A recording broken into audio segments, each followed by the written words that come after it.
রাজ্যের মুখ্যমন্ত্রী মমতা বন্দ্যোপাধ্যায়ের নতুন প্রকল্প যুবসাথী আবেদনের রেজিস্ট্রেশন ক্যাম্পের আয়োজন করা হয় কালিয়াগঞ্জ প্রশাসনের পক্ষ থেকে রবিবার। এদিন ব্লক প্রশাসন ও পঞ্চায়েত সমিতির উদ্যোগে হাসপাতাল পাড়ায় অবস্থিত রানিং বুলেট ক্লাবের মাঠে শিবির বসে। এই শিবিরে 21 থেকে 40 বছরের যুবকরা ফর্ম তুলতে লম্বা লাইনে দাঁড়ায়। এদিন ক্যাম্পে উপস্থিত ছিলেন বিডিও বিদ্যুৎ বরণ বিশ্বাস, পঞ্চায়েত সমিতির সভাপতি হিরণময় সরকার, জেলা পরিষদের কো-মেন্টর অসীম ঘোষ সহ বিশিষ্টজনেরা। তোমার নাম? আমার নাম মুমতাজ জাহারা মনামি। কোথায় এসেছো, কি কারণ? আমি এসেছি এখানে যেখানে বাংলা যুবসাথী কাউন্টারে এসেছি। আজকে যুবসাথী প্রকল্প মমতা ব্যানার্জি আজকে দিয়েছেন, ফর্ম ফিল আপ হচ্ছে আজকে যুবসাথী প্রকল্পের, তাই আমরা খুব খুশি। কত টাকা করে দিবে কি জানো? 1500 টাকা করে বলেছে যে মান্থলি 1500 টাকা করে দিবে। এই টাকাটা পেলে কতটা উপকার হবে বলে মনে করছো? না বেকারদের জন্য তো অনেক উপকার হবে। এখন তো বলতে গেলে আমরা সবাই বেকারই, তো তাই। পড়াশোনা করছো এখন? হ্যাঁ, পড়াশোনা করছি। আমি কলেজে পড়ছি, কলেজ কমপ্লিট।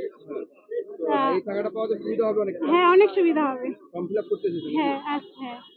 থেকে রাজ্যের মুখ্যমন্ত্রী আরেকটি স্বপ্নের প্রকল্প চালু হলো, কি বলবেন? কেমন মানুষ ছেলে মেয়েদের উৎসাহ? আমাদের পশ্চিমবাংলার মাননীয় মুখ্যমন্ত্রী মমতা বন্দ্যোপাধ্যায়ের উদ্যোগে আজকের থেকে আজকে ফেব্রুয়ারি 15 তারিখ, আজকের থেকে 26 তারিখ পর্যন্ত আমাদের বাংলার যুবক যুবতীদের জন্য, যাদের বয়স 21 থেকে 40 বছরের মধ্যে, তাদের জন্য যুবসাথী প্রকল্প শুরু করেছেন। এবং ভূমিহীনদের জন্য প্রকল্প আছে, তারা 1 বছরে 2 ফেজে 4000 টাকা পাবেন এবং লক্ষ্মীর ভাণ্ডারও জমা নেওয়া হচ্ছে। আমাদের আজকে এই কালিয়াগঞ্জ ব্লকের 8টি অঞ্চল নিয়ে আমরা যে ক্যাম্প করেছি, তার মধ্যে আজকে মোস্তাফারগঞ্জ অঞ্চলের ক্যাম্প আমাদের এখানে শুরু হয়েছে রানিং বুলেট ক্লাবের মাঠে। এখানে আমাদের জেলা পরিষদের কো-মেন্টর আছেন, বিডিও সাহেব আছেন, আমাদের ডিপিআরডিও সাহেব আসছিলেন। এবং দেখতেই পাচ্ছেন যে আপনাদের দেখতে পাচ্ছেন যে এলাকা মোস্তাফারগঞ্জ এলাকা থেকে আমাদের যে এলাকার যুবক যুবতীরা এসেছেন, যাদের বয়স 21 থেকে 40 বছরের মধ্যে, তারা আসে। তাদের প্রয়োজনীয় ডকুমেন্টস বলতে মাধ্যমিক সমতুল্য অ্যাডমিট মার্কশিট দিতে হচ্ছে, তারপর আধার কার্ড, ভোটার কার্ড দিতে হচ্ছে, ব্যাংকের অ্যাকাউন্ট দিতে হচ্ছে, ফটো দিতে হচ্ছে। দিয়ে তারা আমাদের এই ক্যাম্প থেকে ফর্ম নিয়ে ফর্মটা ফিল আপ করে দিয়ে এখানে জমা দেবে।